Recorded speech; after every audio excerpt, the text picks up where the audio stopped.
అందరికీ నమస్కారం అండి. మన చిన్నప్పుడు పల్లెటూళ్ళలో అయినా, పట్టణాల్లో అయినా ఒక గొప్ప పద్ధతి ఉండేది. ఇంట్లోకి టీవీ కొన్నా, ఫ్రిడ్జ్ కొన్నా, లేదా దసరాకి కొత్త బట్టలు కొన్నా, జేబులో డబ్బులున్నప్పుడే కొనేవాళ్ళము. డబ్బులు లేకపోతే అవి సమకూరే వరకు ఓపికగా ఎదురు చూసేవాళ్ళము. అందుకే ఆ రోజుల్లో ప్రతి ఒక్కరికి రాత్రిపూట ప్రశాంతంగా నిద్ర పట్టేది. కానీ మరి ఇప్పుడు డబ్బులు లేకపోయినా పర్వాలేదు. వస్తువు ఇంటికి తీసుకెళ్ళండి.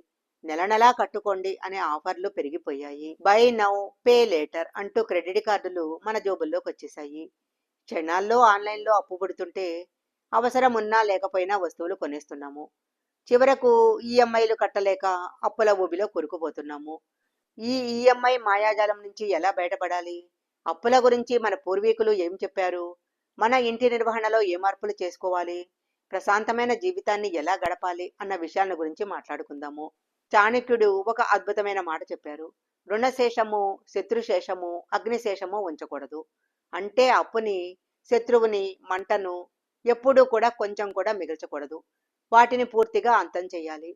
లేకపోతే ఆ చిన్న నిప్పు రవ్వే పెద్దదై ఇల్లు మొత్తం కాల్చేసినట్లు చిన్న అప్పు కూడా పెరిగిపోయి మన జీవితాన్ని, మనశ్శాంతిని నాశనం చేస్తుంది. కానీ ఆధునిక ప్రపంచం మనకేం నేర్పిస్తుంది? అప్పు చేయండి, ఎంజాయ్ చేయండి. మొబైల్ ఫోన్ దగ్గర నుంచి వెకేషన్స్ వెళ్ళటం వరకు ప్రతి దానికి అప్పు దొరుకుతుంది. మీరు అప్పు చేసి వస్తువు కొన్నప్పుడు కలిగే ఆనందము కేవలం కొన్ని రోజులే ఉంటుంది. కానీ ఆ అప్పు తీర్చే వరకు మీరు పడే మానసిక వేదన నెలల తరబడి ఉంటుంది. క్రెడిట్ కార్డ్స్ వాడటం తప్పు కాదు. కానీ దాన్ని ఎలా వాడుతున్నాం అన్నదే ముఖ్యము. మన ఇంట్లో గృహ నిర్వహణ ఎప్పుడూ ఒక పద్ధతిలో ఉండాలి. మన పెద్దవాళ్ళు ప్రతి ఖర్చుని రెండు రకాలుగా చూసేవారు. ఒకటి అవసరము, రెండవది కోరిక.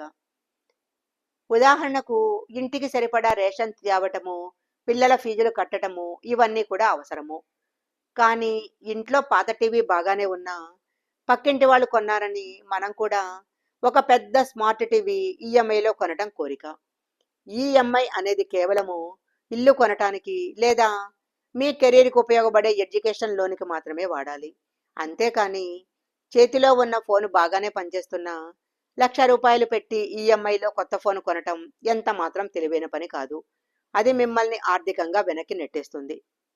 సరే, ఇప్పటికే అప్పుల ఊబిలో చిక్కుకున్న వాళ్ళు ఏం చేయాలి? ఎలా బయటపడాలి? దీనికోసము ఆర్థిక నిపుణులు ఒక గొప్ప పద్ధతి చెప్పారు. దాన్ని డెప్ట్ స్నోబాల్ మెథడ్ అంటారు.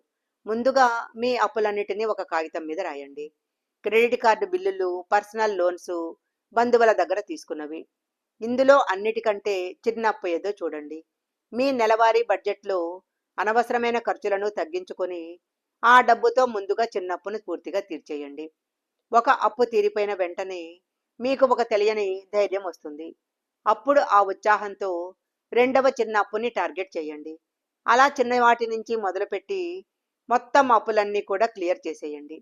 ముఖ్యంగా అధిక వడ్డీ ఉండే క్రెడిట్ కార్డు బిల్లులు, యాప్స్లో తీసుకునే పర్సనల్ లోన్స్ని త్వరగా వదిలించుకోండి. ఒకప్పుడు వస్తువులు తక్కువగా ఉండేవి, మనుషుల మధ్య అనుబంధాలు ఎక్కువగా ఉండేవి. ఇప్పుడు ఇంటి నిండా ఈఎంఐకి తెచ్చిన వస్తువులు ఉంటున్నాయి. కానీ ఈఎంఐలు కట్టే టెన్షన్తో మనుషుల మధ్య మాటలు తగ్గిపోయాయి. గుర్తుంచుకోండి, అప్పు చేసి కొన్న ఖరీదైన కారులో తిరగటం కంటే మన సొంత డబ్బుతో కొన్న పాత సైకిల్ మీద తిరగటంలో ఎంతో ప్రశాంతత ఉంటుంది. అప్పులేని వాడే అసలైన ధనవంతుడు. ఇప్పటి నుంచే అనవసరపు ఈఎంఐలకు దూరంగా ఉండండి. మన పిల్లలకు కూడా డబ్బు విలువను దాచుకునే అలవాటును నేర్పించండి. ఈ వీడియో మీకు నచ్చిందని అనుకుంటున్నాను. ఈ వీడియో మీకు నచ్చినట్లయితే లైక్ చేయండి, షేర్ చేయండి. ఇలాంటి మరిన్ని వీడియోల కోసం మా ఛానల్ సబ్స్క్రైబ్ చేసుకోండి. పక్కనే ఉన్న బెల్ ఐకాన్ని యాక్టివేషన్ చేసుకుంటే మేం పెట్టే వీడియోలన్నీ కూడా మీకు ముందుగానే నోటిఫికేషన్గా వస్తాయి. మరొక మంచి వీడియోతో మళ్ళీ కలుసుకుందాం.